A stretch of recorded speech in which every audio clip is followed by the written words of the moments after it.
बिस्मिल्लाहिर्रहमानिर्रहीम। अस्सलाम वालेकुम दोस्तों, आप देख रहे हैं मेरा यूट्यूब चैनल। मैं हूं डॉक्टर अजीज सिद्दीकी। आज दुनिया फिर तकसीम होने जा रही है, नई साफबंदियां हो रही हैं। साउथ चाइना सी में अमेरिका और चीन एक दूसरे के आमने सामने खड़े हुए हैं।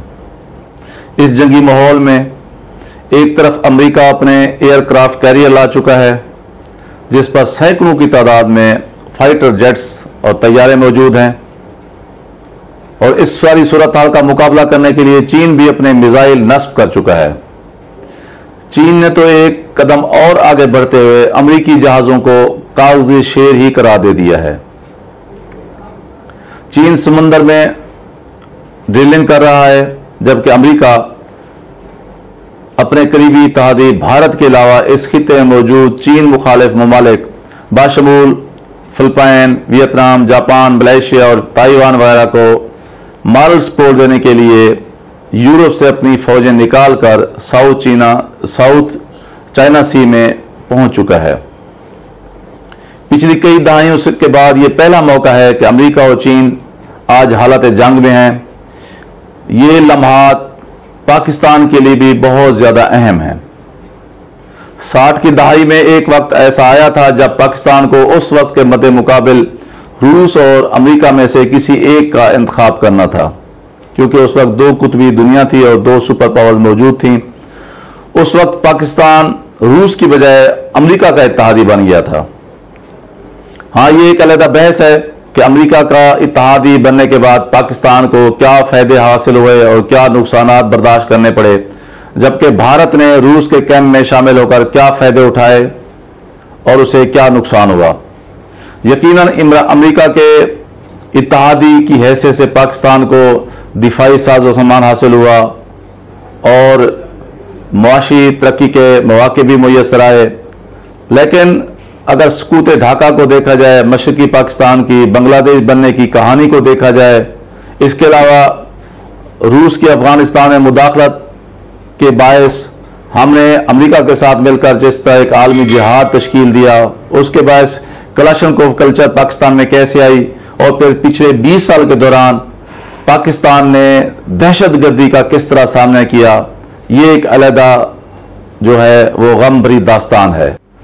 और आज 60 साल बाद फिर पाकिस्तान को यह फैसला करना पड़ रहा है कि वो अमेरिका और चीन की लड़ाई में किसका साथ दे और किसका साथ ना दे, किसकी हिमायत करे और किसकी मुखालफत करे। इस सवाल का जवाब बड़ा सीधा सा है कि चीन और भारत एक दूसरे के साथ आज हालत जंग में हैं, और भारत को चीन के पंजे से छुड़ाने के लिए अमेरिका साउथ चाइना सी में अपना दबाव बढ़ा रहा है। बल्कि ये इतलात भी गर्दिश कर रही हैं कि अमेरिका अपनी फौज लद्दाख भेजने के लिए भी तैयार हो सकता है। इसलिए पाकिस्तान के पास सिर्फ एक ही रास्ता बचा हुआ है, और वो है अपने फितरी और कुदरती इत्तेहादी चीन के साथ देने का। और यकीनन पाकिस्तान चीन के साथ ही खड़ा हुआ है, और इस बात का तासुर भी दुनिया में मौजूद है कि पाकिस्तान और चीन मिलजुल कर भारत के मुतालिक अपनी पॉलिसी पर गामजन है और इस पर चल भी रहे हैं। पाकिस्तान की मिलिट्री और सिविल क़यादत इस हवाले से पहले ही चीन का साथ देने का फैसला कर चुकी है, जिसका इल्म तनाज़े के तमाम फरीकैन को भी हो चुका है। आज एक तरफ चीन और रूस की क़यादत में बहुत सारे ममालिक इकट्ठे हो रहे हैं, पाकिस्तान भी उसी कारवां का हिस्सा लग रहा है, जबकि दूसरी तरफ अमरीकी क़यादत में भारत और बहुत सारे मगरबी ममालिक इकट्ठे हो गए हैं। लग यही रहा है कि पहले से ही कोरोना की आलमी वबा के शिकार दुनिया आज एक नई आलमी जंग के दरवाजे पर खड़े होने जा रही है। हमारे लिए सोचने की बात यह है कि पाकिस्तान चीन का साथ देकर और अमेरिका की मुखालफत करके किस तरह ज्यादा से ज्यादा फायदा उठा सकता है और किस तरह अपने आप को नुकसान से बचा सकता है। नफा और नुकसान की इस बहस में अगरचे इस सवाल का जवाब 2 + 2 = 4 की तरह वाज़ेह तौर पर नहीं दिया जा सकता, लेकिन फिर भी पाकिस्तान की पॉलिसी साज और फैसला साज कुव्वतों को साथ जंग की अपनी माजी की तारीख को सामने रखते हुए ये कोशिश जरूर करनी चाहिए कि हम भारत मुखालिफ चीन की पॉलिसी में तो बढ़ चढ़ कर हिस्सा लें और हर तरह से चीन का साथ दें, ताकि जिस कदर हो सके भारत को लताड़ा जा सके। और हम कोशिश करें कि आज जब कश्मीर के पस मंज़र में कश्मीर इशू के हवाले से चीन भी एक अहम फरीक बन गया है, तो हम किसी न किसी तरह इस मसले कश्मीर को हल करवाने की कोशिश करें। जबकि दूसरी तरफ हम हर सूरत में चीन और अमेरिका के तसादुम का हिस्सा भी न बने और एक ख़ास हद तक भी न जाएं।